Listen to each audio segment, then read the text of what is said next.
ବୋଇତ କଖାରୁରେ ଆପଣମାନେ ଅନେକ ପ୍ରକାର ରେସିପି ବନେଇଥିବେ। ବିଭିନ୍ନ ପ୍ରକାରର ରେସିପି ବୋଇତ କଖାରୁରେ ରହିଛି। କିନ୍ତୁ ମୁଁ ଆଜି ଆପଣମାନଙ୍କ ସହିତ ଯେଉଁ ରେସିପି ସେୟାର କରିବାକୁ ଯାଉଛି ତାହା ଟିକେ ଭିନ୍ନ। ଆପଣମାନେ ହୁଏତ ଏହି ରେସିପି ବନେଇଥିବେ, ବନେଇ ନଥିବେ ମଧ୍ୟ। ଦେଖନ୍ତୁ, ବୋଇତ କଖାରୁ ଏହି ସୁନ୍ଦର ପକୁଡ଼ି ରେସିପି ମୁଁ ଆଜି ଆପଣମାନଙ୍କ ସହିତ ସେୟାର କରିବି। ପକୁଡ଼ି କୁହନ୍ତୁ ବା ବରା କୁହନ୍ତୁ, ଆପଣଙ୍କ ଇଚ୍ଛା, କିନ୍ତୁ ଖାଇବାର ଟେଷ୍ଟ ବହୁତ ବଢ଼ିଆ। ତ ଚାଲନ୍ତୁ ଡେରି ନକରି ଆଜି ବନେଇବା ବୋଇତ କଖାରୁର ପକୁଡ଼ି।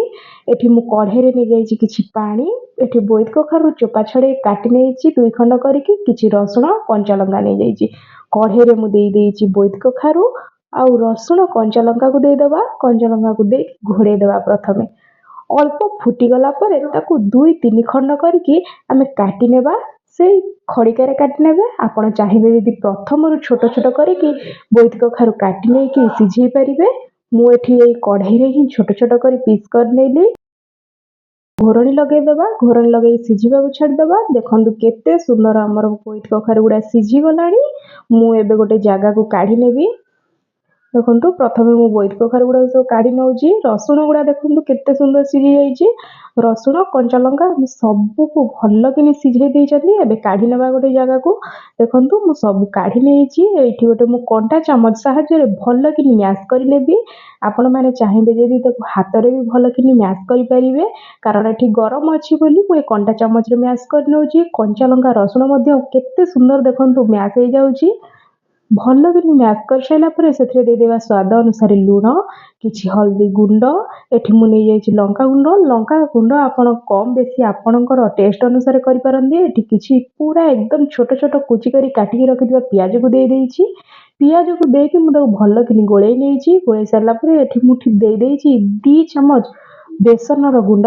ବେସନ ଦେଇକି ଆମେ ଗୋଳେଇ ନେବା। ଆପଣଙ୍କର ଯଦି ବ୍ୟାଟର ଟିକେ ପତଳା ହୁଏ ଆଉ କିଛି ବେସନ ଦେଇ ଗୋଳେଇ ନେବେ। ଦେଖନ୍ତୁ, ମୁଁ ଏଠି କିଛି ଧଳା ରାଶି ଦେଇଦେଇଛି। ଧଳା ରାଶି ଦେଇକି ଭଲ କିନି ଆମେ ଗୋଳେଇ ନେବା।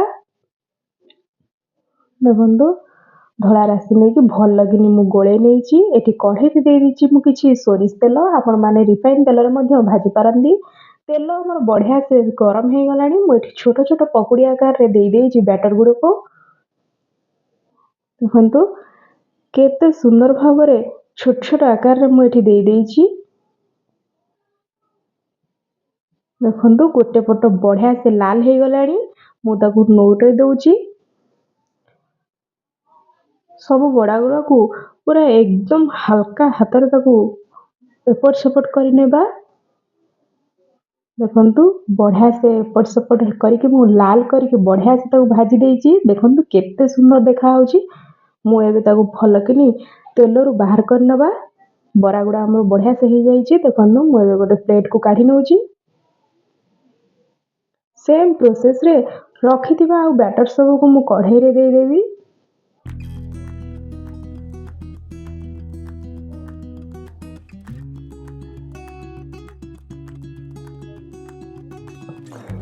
ଏ ବରା ମଧ୍ୟ ଗୋଟେ ସାଇଡ୍ ହେଇଗଲାଣି। ମୁଁ ତାକୁ ଏବେ ନଉଟେଇ ଦେଉଛି।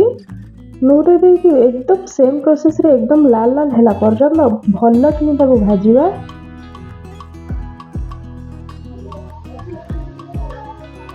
ଦେଖନ୍ତୁ, ଏ ବରା ଗୁଡ଼ା ମଧ୍ୟ ବଢ଼ିଆ ସେ ହେଇଗଲାଣି।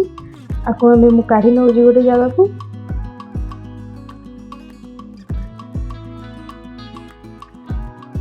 ଦେଖନ୍ତୁ କେତେ ସୁନ୍ଦର ଦେଖାଯାଉଛି ବରା ଗୁଡ଼ାକ ଆମର।